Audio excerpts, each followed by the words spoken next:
Hola oyentes de Radio Sefarad, nuevamente acudimos a Jerusalén para hablar con Pascal Roy en un momento en el que ya saben que se han cumplido los 2 años del inicio de esta guerra, pero quizás lo más importante es que ya parece que se pone en marcha el acuerdo para finalizar esta guerra. Al menos eso es lo que anunciaron el presidente Trump, Netanyahu, y en los últimos días hemos visto muchos comunicados que dicen que hay problemas, pero que todos son optimistas. Cuéntanos cómo se ve eso desde Israel. Sí, hola Jorge. Efectivamente, 2 años y un día después del 7 de octubre de 2023. Estamos en el día 733 de la guerra. No es una cifra que hay que tomar a la ligera. Son muchísimos días de guerra. Israel nunca había estado tanto tiempo en guerra y, como lo recordabas, parece que estamos llegando al final de la guerra, aunque todavía no lo podemos dar por cierto ese final. Ayer estaba escuchando o estaba leyendo un comunicado del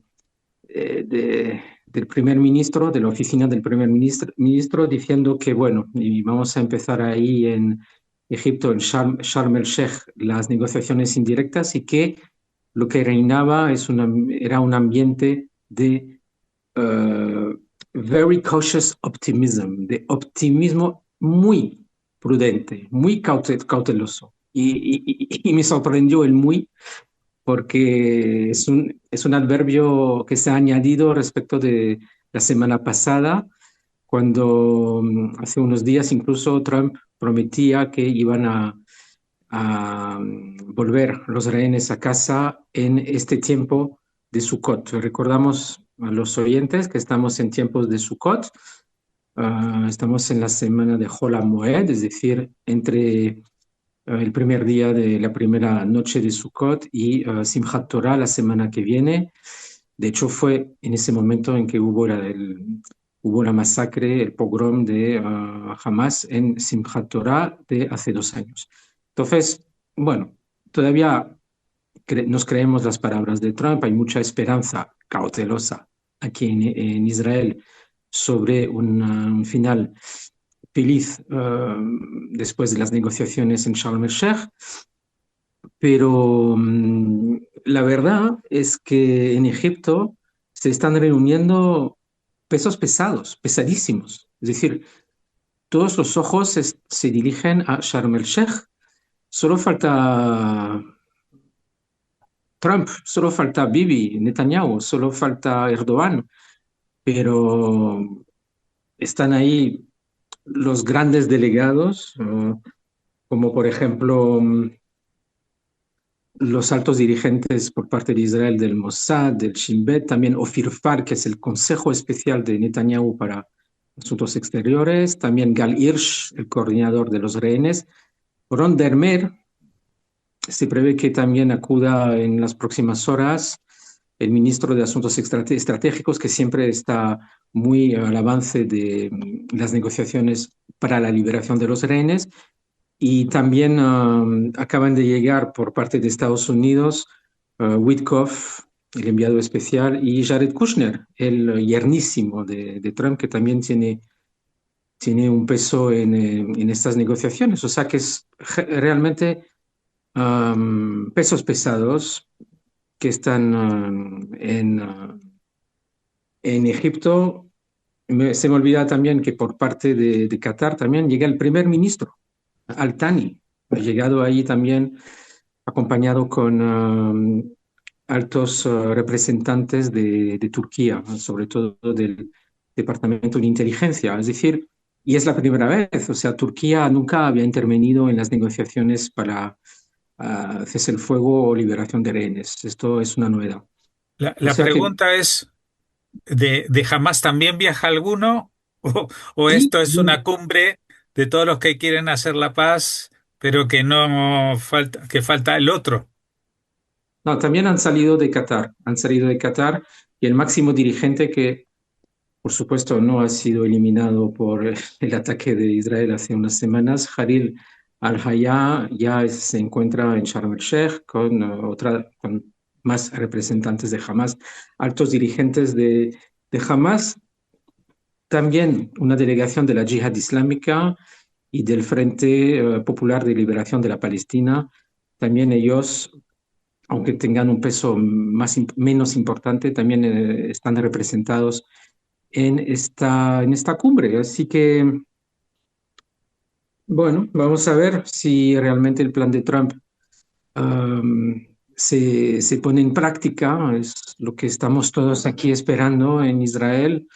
Y la verdad, es cierto que ya pasaron las famosas 72 horas que anunció Trump la semana pasada, o los 3 o 4 días que les dejamos a Hamas para que cumplan. O sea, esto nos llevaba hasta el fin de semana, hasta el domingo. Ahora estamos en media semana, pero el hecho de que todos estén ahí, que hay pesos pesados, las declaraciones de Trump, que no espera otro resultado que un final feliz, las declaraciones de Netanyahu, todo apunta a que realmente se consiga una liberación de rehenes.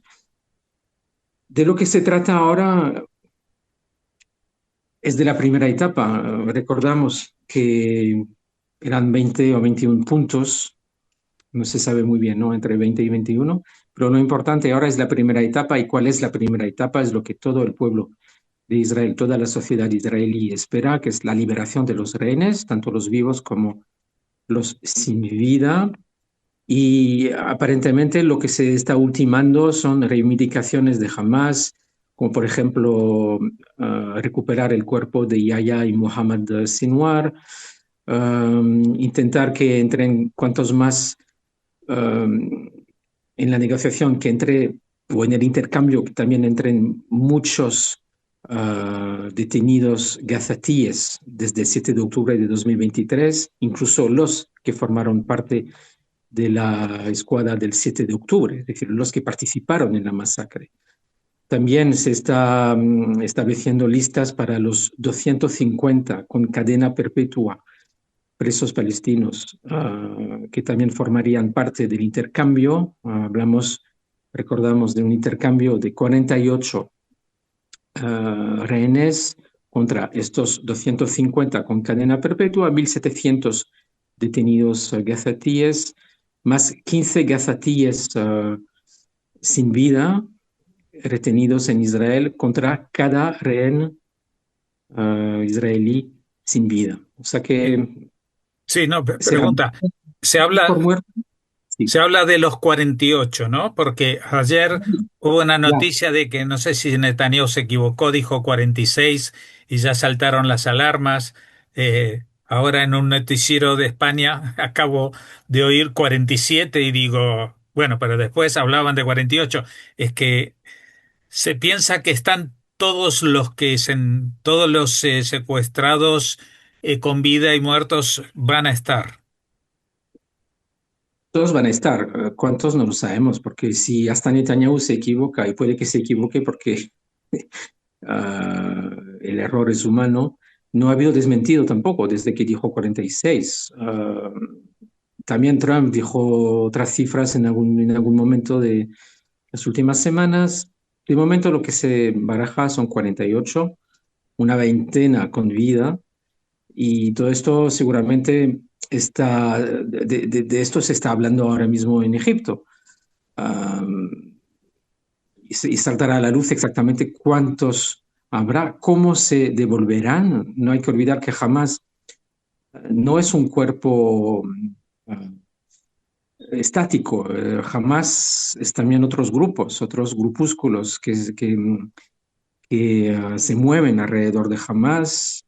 Recordamos también, y nunca hay que olvidar, que muchos civiles, o entre comillas, civiles gazatíes participaron en el 7 de octubre de 2023 y que muchos se lo llevaron a casa y a cambio de favores aquí, favores allá, todavía los tienen seguramente retenidos, perteneciendo ellos mismos a un grupo u otro.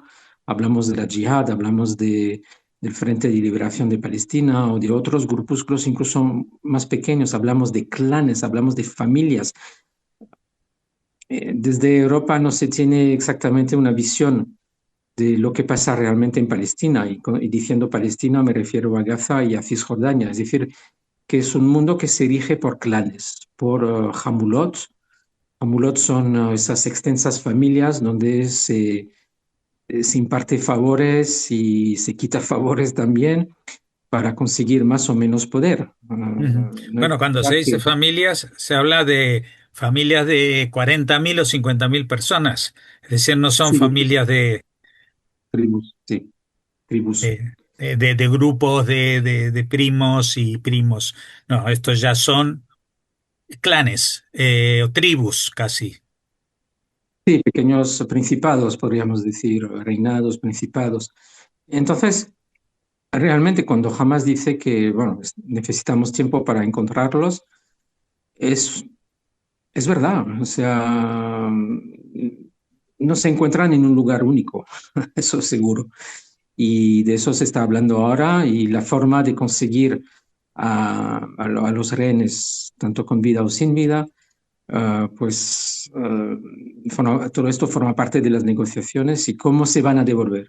En un día mismo, en un día solo, en varios días, con el mismo escarapatismo, o sea, no es una buena palabra, sino con el mismo desfile, con el mismo show que hicieron en las últimas tandas. Esperemos que no. De todo eso se está hablando ahora. Ujú. Y en cuanto a los otros puntos del plan este de 20 o 21, pues se habla algo porque ya evidentemente todavía no se tiene constancia ni certeza de todo lo que puede llegar a pasar. Pero mm, en los últimos días jamás había puesto como una exigencia que, por ejemplo, en vez del ejército, los que controlasen la Franja de Gaza, que no fuera una fuerza internacional, que no sino de palestinos y que no estuviera Tony Blair. Parece que no lo quiere nadie. No, o sea, la gran pregunta de Hamas es cómo sale de este plan de Trump, de este futuro tal vez, cese el fuego, cómo sale vencedor a los ojos de sus seguidores, de aquí y también de Europa. O sea, estamos viendo, por ejemplo, en Europa, es muy interesante como muchos hablan de, no, se está pidiendo a Hamas capitular, se está pidiendo rendirse, no lo aceptamos, como si hubieran olvidado qué significa Hamas, cómo fue el 7 de octubre, como todo, o sea, como que de repente Hamas no tiene que capitular después de perder estrepitosamente Pero a aparte nivel. porque tanto Estados Unidos como muchos países de la Unión Europea califican a Hamas desde hace tiempo como grupo terrorista. Es decir, que eh, la idea de que tiene que desaparecer o desarmarse, pues tiene que estar en prácticamente todos los países. Quizás España sea una de las excepciones a esto, donde aquí, pues, aunque incluso en una medida totalmente distinta, porque todo, todo el terrorismo es terrorismo, pero no todos los terrorismos son iguales y cuando aquí estaba ETA, pues cuando se produjo el final de ETA, hubo un desarme, hubo unas situaciones, etcétera, etcétera, una negociación por la salida de presos, eso en el ámbito español, pero en el ámbito de la Franja de Gaza, pues la cosa es mucho más compleja. Sí, sí, es mucho más complejo, por ejemplo, el proceso de desarme, de desmilitarización de la franja. Esto llevará muchos meses esperando que se lleve, por supuesto. Entonces, como te explicaba, la primera fase ahora de liberación de rehenes se está discutiendo, debatiendo o negociando en Egipto, pero te digo que mañana jueves, habrá una reunión ministerial en París, o sea, ministerial, ¿por qué? Pues porque vienen ministros de varios países para hablar del traspaso de poder en Gaza. O sea, todo sobre la base del plan de Trump, que es efectivamente un gobierno tecnocrático, provisional, compuesto no solo, pero también por fuerzas palestinas, con un intento de desarme, de desmilitarización. Acudirá a esa reunión también un peso pesado de Estados Unidos, porque es el secretario de Estado mismo, Marco Rubio, que atenderá. También se esperan varios ministros europeos, árabes y también de otros estados de la región. Es una presión más para Hamas, porque se va a debatir no sobre qué vamos a hacer de Hamas, no, se va a hablar del desarme de Hamas, se va a hablar de la transición, se va a hablar de la desmilitarización de la franja. Entonces, seguramente habrá un momento en que Hamas diga, pues si nos tenemos que ir, pues nos volveremos a unir nuestras fuerzas en el extranjero de una forma u otra, pero realmente en la franja lo que se quiere conseguir es que ya no quede su rastro como fuerza militar, pero también fuerza administrativa, es decir, quién gobierna, quién dirige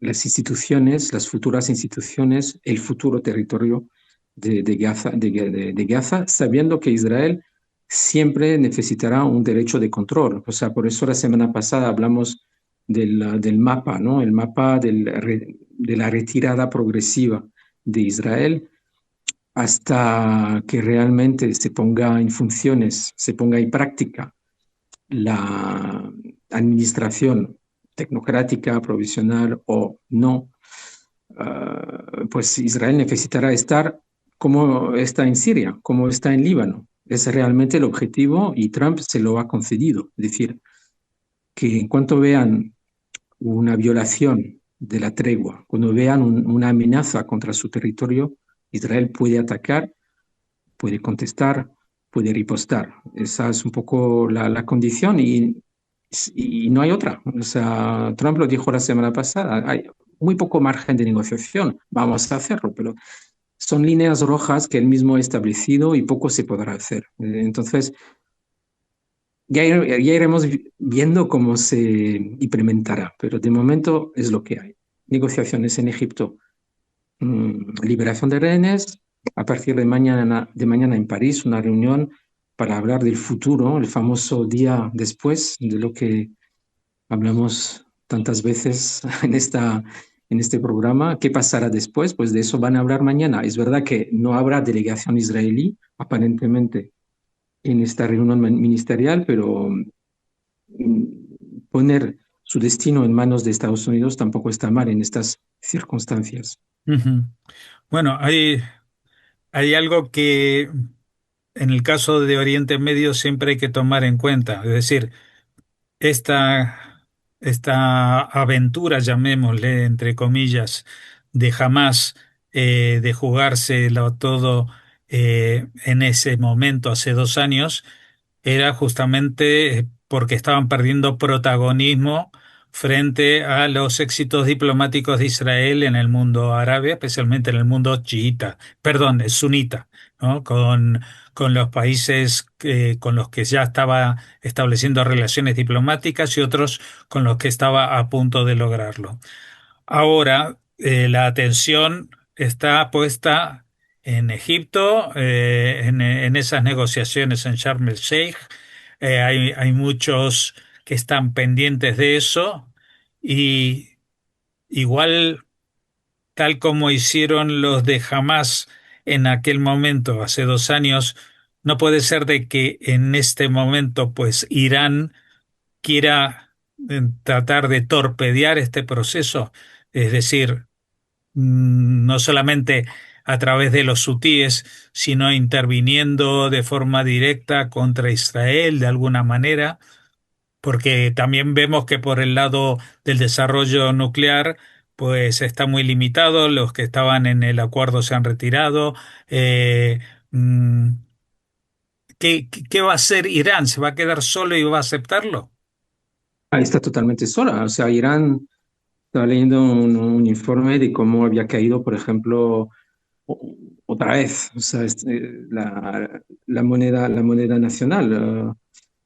Um, y de repente no me acuerdo cómo es real, es la moneda nacional. O sea, le quitan cero un mes sí, otro mes también, o sea, le quitan cero frente al dólar, o sea, realmente Irán está en apuros, y le han devuelto las sanciones. O sea, recordamos que ya no existían sanciones contra Irán desde el 2015 y por no cumplir con las exigencias de las Naciones Unidas sobre no tener un arma nuclear, sobre no enriquecer el uranio hasta un cierto nivel, por no cumplir con esto, también por no dejar a los representantes de las Naciones Unidas o de los tres países europeos encargados de la vigilancia, que son Francia, Alemania y Reino Unido, no dejarles visitar sus instalaciones. Esto provocó que a Irán se les impuso de nuevo un régimen de sanciones que son muy importantes, o sea, congelar activos del Banco Central iraní, congelar sus activos en el extranjero, bloquear todo tipo de acuerdo de venta o compra de armas, acciones penales contra funcionarios. O sea, son sanciones que realmente un poco tienen su relevancia, y esto hace que realmente Irán está debilitadísima. Recordamos que el 23, perdón, que el 7 de octubre del 23 fue un intento de Hamas de de aunar a todos los proxies más Irán en esa guerra que ellos ven como justa. Ujú. Irán no le apoyó tanto, Hezbollah no, tampoco, y vimos lo que pasó. Vimos que lo que pasó en Líbano con Hezbollah, lo que pasó en Siria con Bashar al-Assad, lo que pasó con Irán después de junio de este año, lo que está pasando con los hutíes, que de vez en cuando, de hecho, nos enviaron ayer varios drones hacia Eilat para celebrar el 7 de octubre. O sea, realmente, después de todo esto nos dimos cuenta de que todavía a Hamas hay que presionar desde Qatar y desde Turquía. Es lo que se está haciendo con Trump a la cabeza, porque a Trump lo que le interesa es hacer negocios con estos países, sobre todo con Qatar, y no está para más guerras. Y es lo que está pasando, presión y presión y presión sobre Hamas, a pesar de lo que quieran vender, Ujú. la verdad. Y un último frente que lo era antes y ahora está bastante calladito, Cisjordania. ¿Qué pasa con Cisjordania?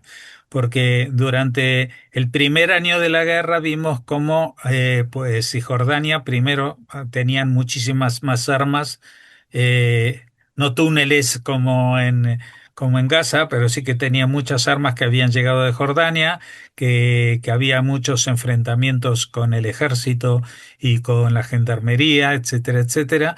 Eh, pero parece como que en las últimas semanas el operativo último del ejército ha funcionado y están muy callados, ¿no? Sí, cuando te decía que Israel necesita esa capacidad de control, te hablaba de Siria, de Líbano, en la futura franja de Gaza también. Pues es lo que está pasando en Cisjordania, porque ahí también tiene capacidad de control contra todo tipo de amenaza de terrorismo, por parte de Hamas o de la Yihad, que también está muy presente en Cisjordania. Pues precisamente mientras me preguntabas sobre lo que está pasando en Cisjordania, pues ha habido hace unas horas una operación de confiscación, o sea, una redada para confiscar armas que provenían de Irán, ¿no? Explosivos y armas, De Irán, entre, ya no de Jordania. ya no de Jordania, pero la redada se produjo en la zona de Ramallah. O sea, Que es una tampoco operación que es, claro, que hasta ahora las redadas eran en el norte de Cisjordania, no en la zona centro-sur donde está Ramallah, que es la capital, digamos, de Cisjordania. es verdad, es verdad, es verdad.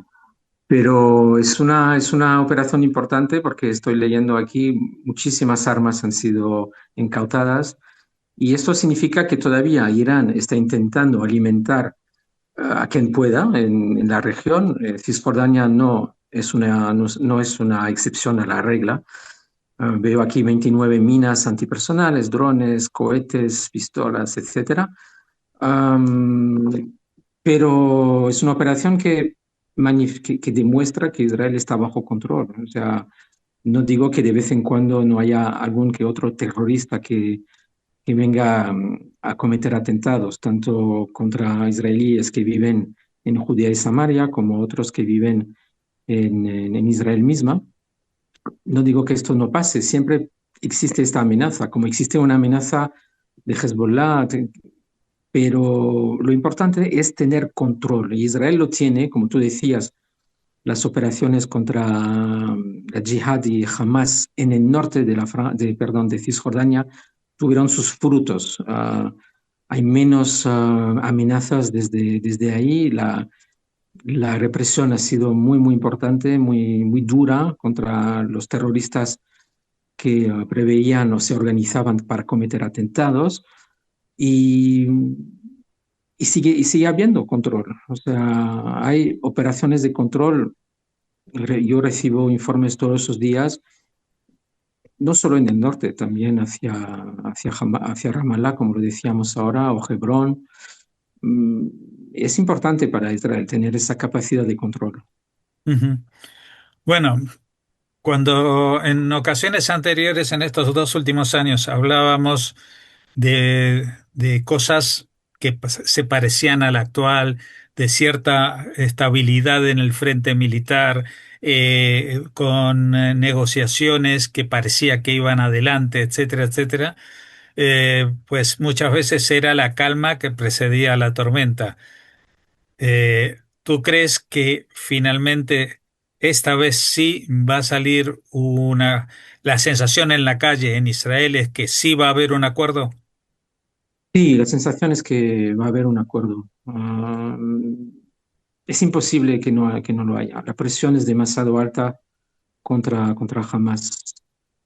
Incluso estaba leyendo algunos artículos, algunas informaciones sobre Qatar poniendo presión sobre Al Jazeera, el canal de televisión, el medio de comunicación Al Jazeera.